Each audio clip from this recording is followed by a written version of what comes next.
Plastic surgery, aesthetic সার্জারিতে আমার পদচারণা almost 20 years. তো যেটা হচ্ছে যে আমরা অ্যাস্থেটিক সার্জারি করি, আমাদের কাছে যেহেতু আমরা অনলাইনে এসে আমরা বিভিন্ন রোগ সম্পর্কে আপনাদেরকে অবহিত করি, এতে আপনারা উপকৃত হন, কি চিকিৎসা হতে পারে আপনারা জানতে পারেন, খরচ কেমন হতে পারে জানতে পারেন। তো সেক্ষেত্রে অনলাইনে আমাদের একটা অপশন থাকে, মেসেঞ্জার অপশন। অনেকেই আমাদের কাছে মেসেজ করেন যে কত টাকা লাগবে। তা আসলে এটাতে আমরা একটু বিব্রত বোধ করি। সত্যি কথা হলে এইভাবে আসলে বলা যায় না। আপনারা একটা কনসালটেশন নেন। আপনারা একটা কনসালটেশন নেওয়ার পরে আপনারা সমস্ত প্রশ্ন ডাক্তারকে জিজ্ঞেস করুন এবং আপনারা উত্তরগুলো জেনে নিন।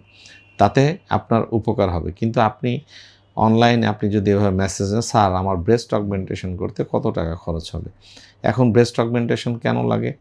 আমাদের যদি হাইপোমাস্টিয়া থাকে, ব্রেস্ট যদি একটু ছোট হয় বা কেউ যদি যা আছে হয়তো ঠিক আছে, সে আরেকটু অগমেন্ট করতে চায় সৌন্দর্য বর্ধনের জন্য, করতেই পারেন।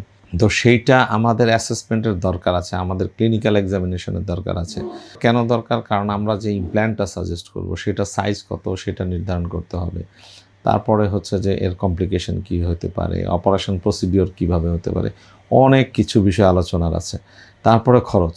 এখন হচ্ছে যে আপনি কেমন মানুষ, আপনি কেমন খরচ করতে পারবেন। ইমপ্ল্যান্টের দাম 50,000 থেকে শুরু করে 3-4 লাখ টাকা পর্যন্ত আছে।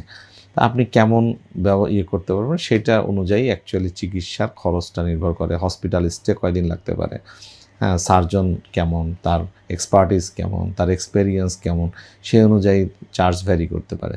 তো আপনাদেরকে কাছে সাজেশন হচ্ছে যে আপনারা কনসালটেশনে আসুন এবং আপনার যত প্রশ্ন আছে আপনি সার্জনকে করুন এবং আপনি ঠিকমতো উত্তর পেয়ে যদি আপনি মনে করেন যে সার্জন ইজ ট্রাস্টওয়ার্দি, দেন আপনি go for the procedure. Thank you.